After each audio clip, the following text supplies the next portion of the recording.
السلام عليكم ورحمة الله وبركاته. ما شاء الله هرتا waxa meesha ka socdo waxa weeye dood oo ay ku wada kulmeen muslimiin iyo gaalo. Gaaladu waxay soo sidaayeen niman cadaan ah si ay ula doodaan Sheekh Ibrahim iyo Sheekh Anwar iyo Sheekh Salim. Marka ma sha Allah doodii maanta ay bilaabatay. Waxay soconaysaa 3 maalmood. Waxay soconaysaa maanta Jimco ah iyo bari oo Sabti ah iyo bari dambe oo Axad ah. Goobtu ay tahay Islii High School. Maadada maanta laga hadlay waxay ahayd ma Bible-ku hadal Ilaah baa way ka jawaabeen su'aalihii la weydiiyay ya Bible-ka loo soo dhiibay way kari weeyeen markay ku cadaatay inay Bible-ka ahayn hadal Ilaah waxa hadda xiga Nabi Muhammad waa kuma ayadana insha Allah Sheekh Salim ayaa 15 daqiiqo qaadanaya wuxuu cadeynayaa Nabi Muhammad inuu yahay rasuul Allah subhanahu wa ta'ala soo dirsaday gaaladana ma inkiri karaan waana la tusaya Nabi Muhammad inuu rasuul Allah subhanahu doodan oo ahayd mid aad u xiiso badan ayaa ka dhacday bartamaha xaafadda Islii ee magaalada Nairobi. Culamo Soomaaliyeed iyo kuwa kale oo aan Soomaali ahayn oo shareecada Islaamka in muddo ah fidinayay iyo waliba hogaamiyayaasha diinta Kirishtaanka ayaa doodan adag ay dhex martay. Waxaana looga hadlayay wanaagga shareecada Islaamka sida nolosha bini'aadamka ay u bedesho diinta Islaamka iyo in tan gaaladu ay tahay diin aan waxba ka jirin oo qofka uu ku jiro markastaahi marxalad cakiran xasilooni darro iyo in qofkaasi uu yahay qof macaanka nolosha dunida laga daboolay. Waxaa ka soo muuqday doodan Sheekh Ibrahim oo ka mid ah mashaayikhda Soomaaliyeed ee Kenya ee caanka ku ah doodaha ay la galaan dadka aan diinta Islaamka haysan, Sheekh Anwar iyo Sheekh Salim Dhacda, kuwaasi oo soo bandhigay wanaagga iyo macaanka shareecada Islaamka waxayna ku booriyeen gaaladii ay dooda kula jireen iyo kuwa kale ee muuqaalkan uu gaari doonaba in ay shareecada Islaamka ku soo biiraan ayna tahay diinta xaqa ah ee adduun iyo aakhiraba lagu liibaanayo. She comes from, I'm also a Kikuyu. Dokama kende mugikuyu wa mushie. Na gwitũ nĩ kũu Nyĩrĩ. Kwa hivyo tu andũ a nyũmba ĩmwe. Sasa anauliza, that was not in the topic. I don't know if they give us permission to answer the question, what was the purpose of Jesus? We can explain it in the Islamic perspective. But no, bring the other one. But no. Shika, little bit. But the topic of today is not about Muhammad being revealed by God. It's a topic that the Christians and the Muslims have sat together to come and discuss about it. So we want to know the truth. And about Muhammad, you said Muhammad wrote the Quran. Muhammad did not write the Quran. Neither did Jesus write the Bible. Neither. The Bible is a collection of books. That is why it's called Biblos and put together. So the other question about the purpose of Jesus, no problem if you can give me time, because in Islam we know quite a lot about Jesus. For example, if anybody, even Ryan, this Josh from America, the Arabs came with the religion. They gave us the religion, and then they taught us the religion, and they went away. They did not guard and put security in the religion.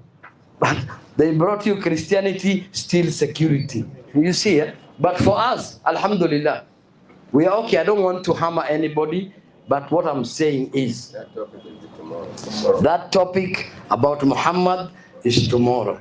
Inshallah. Or about Jesus. Yes. Muhammad is the Muhammad, what the purpose of Jesus will be tomorrow. Tomorrow is the topic, who is Jesus? So we will let you know who is Jesus, how he's born. And I'm giving you, tomorrow you come with that answer. If you bring that answer, you take me to the church, me and Sheikh Abdurazak Abdijir will give them $2,000. If they ask, no, we are not giving them more. 2,000. If they answer the question, Mary gave birth to Jesus. who is the father of Mary and who is the mother of Mary? If you bring that answer from the books, it says, mother of Mary, the name is this. The father of Mary, the name is this. 2,000 on the dollar. Inshallah, Sheikh. Inshallah, welcome. Laba kelimadood baan kaa rabaa. Wiilashan halka fadhiya Soomaalideena waaye iyo gabdhaheena, maasha Allah. Nimankan maalin kasta meelaha si ku wareegeen, gaalay kala yirabaan, intay ka saari rabaan. Afsoomaaliga way maqlaan. Mid kale ay helayaan maba jirto. Balu sheekay.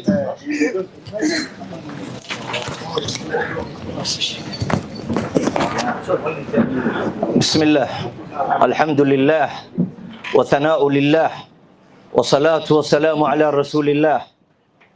يقول المولى تبارك وتعالى بل نقذف بالحق على الباطل فيدمغه فإذا هو زاهق.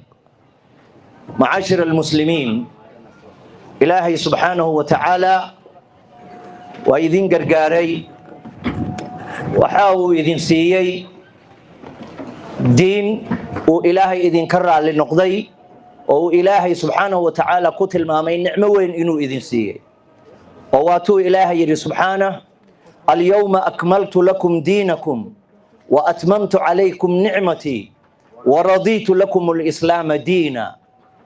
ما أنت ومالنتي عيد أهيد والنبي صلى الله عليه وآله وسلم حجة الوداع يهوشي سحل حريرتي أي آيات سودكتي إلى هينا النبي صلى الله عليه وسلم أيو كم النيسان يي يبال فربضن إنو أقلي ودينتي أرد ما يستري نعمدي دول دقي رالنا كغن نقضي دين تاسوبا مركا إلهي سبحانه وتعالى وقرنا يسانا وامد إلهي ما مد با مسوى الله إذن كايدي ويدينا يا إلهي مد مية الله واحد مساء هناك آلهة ما إلهي كلاجرة وكا كتابك إلهي كو أرقتين مركو النبي محمد يمي وحليمي إلهي كليجي عابدا وحايم النبي عيسى وحليمي إلهي كليجي عابدا وحايم النبي موسى وحليمي إلهي كليجي عابدا وحايم النبي إبراهيم وحليمي إلهي كليجي عابدا halkaasi ma dood baa ka taagan. Ilaahay hadduu mid yahay diintiisu waa imisa? Diinta Ilaahay waa imisa? Ma labay noqon kartaa?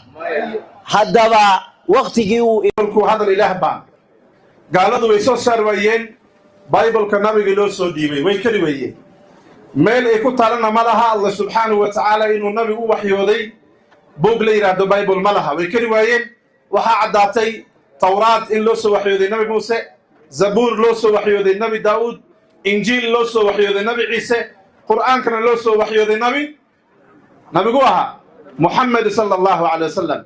بايبل كوا لبوا النبي لو سو وحيود. مركا هذا البني آدم وي. We are welcoming each and every person here.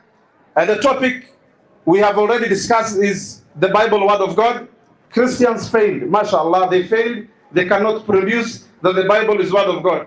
Now we are welcoming each and every person to listen on the next topic. The next topic should be presented by Sheikh Salim Nenda. Inshallah, he will come and present the topic which reads, Who is Muhammad?